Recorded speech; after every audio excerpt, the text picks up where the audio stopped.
Hi, this is Sharon with Dating Again and LovingAgainCoach.com.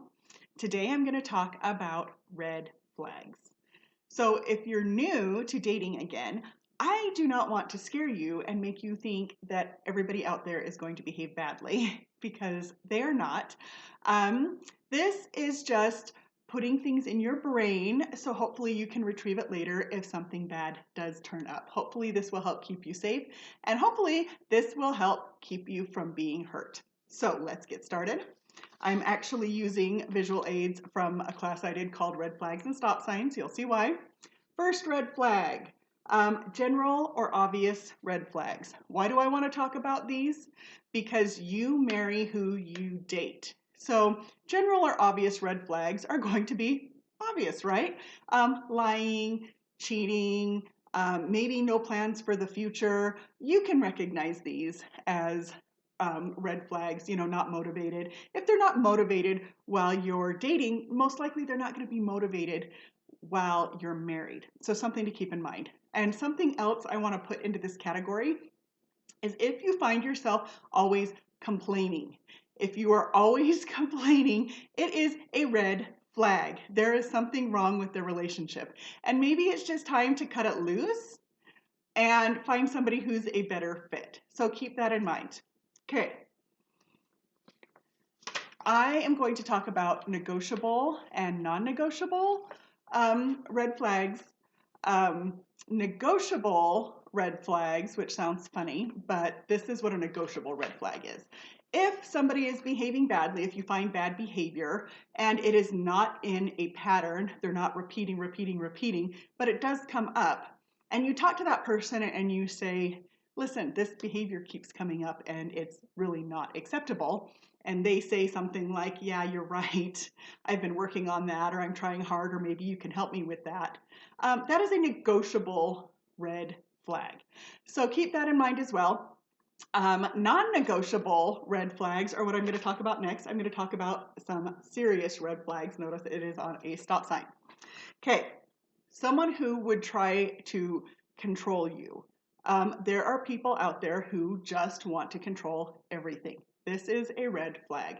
Even if it's something as stupid as the way you take care of your pets, or, there's bigger things like financial, but there's also going to be a series of little things that they try to control, especially when you're dating, to be on their best behavior. So watch for controlling behavior. Okay, they will seclude you from your family and friends. They, on some level, know they are behaving badly, or they are behaving badly on purpose, and they know you've got these rose-colored glasses on and everything is wonderful because the beginning of relationships are like that. Well, they also know your family and friends don't have those rose-colored glasses. So someone who tries to seclude you from your family and friends is a red flag. Okay, someone who can be super charming and super nice one minute and super mean the next, red flag. That doesn't go away. Somebody who can be mean to the valet or the waiter, eventually they will be mean to you. So keep that in mind. Okay, someone who will try to knock you down a few notches if they find that you are succeeding. Big red flag. If you are in a relationship and you are succeeding and all your dreams are coming true, this person should be happy for you. Serious. They can give you a really, really good apology, but then the behavior never really changes. And that is a big red flag. And you honestly, some of these behaviors you need to watch for patterns. Patterns will tell it all.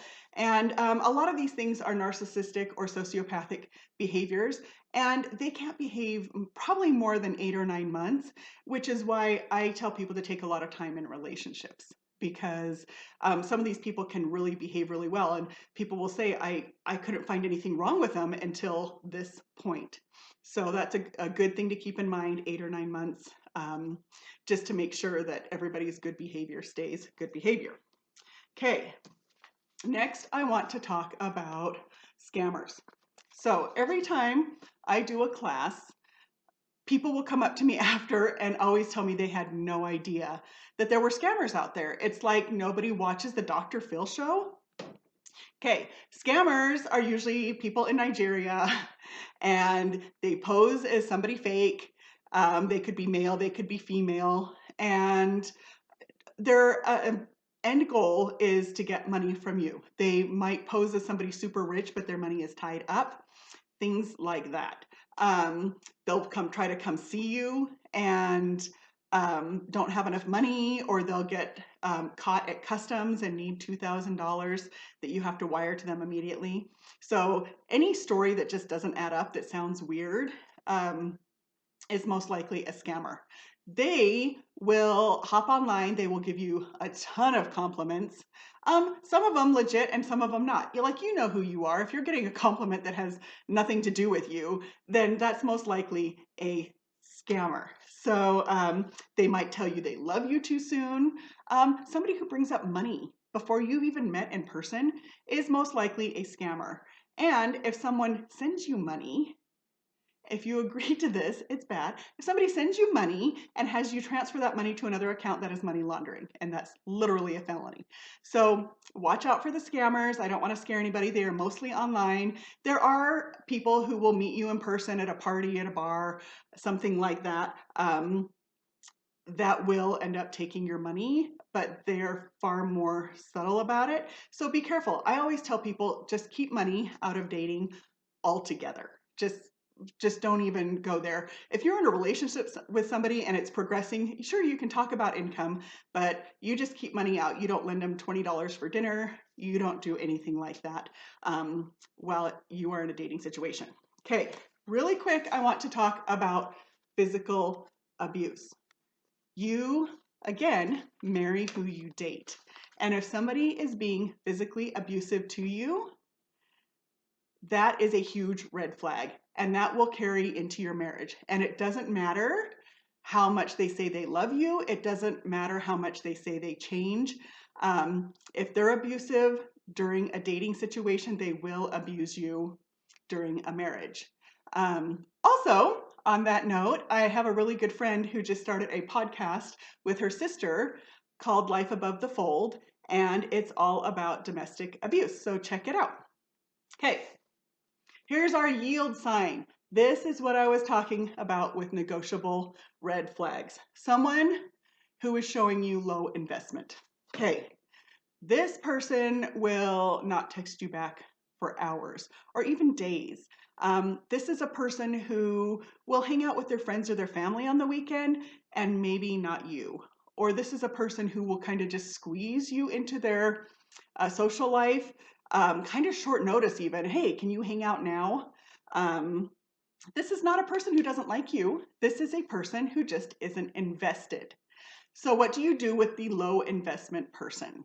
You could clarify and ask, I feel like I'm kind of a low investment, and have them answer yes or no.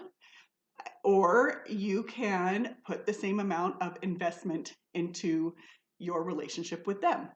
Maybe they are not your first priority. Even if you like them a whole lot, if they are showing signs of low investment, you need to move on. You need to live a happy life, a life full of fun and friends and family, and not invest a lot in them. Because who knows, they may switch one day. One day they just may realize that they really like you a lot and it could work out. But this is not the person you wait for. You go date other people. This is why I call it a negotiable red flag.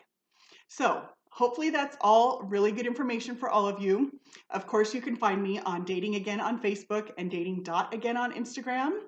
And if you would like to set up a personal coaching appointment with me, you can do that at lovingagaincoach.com.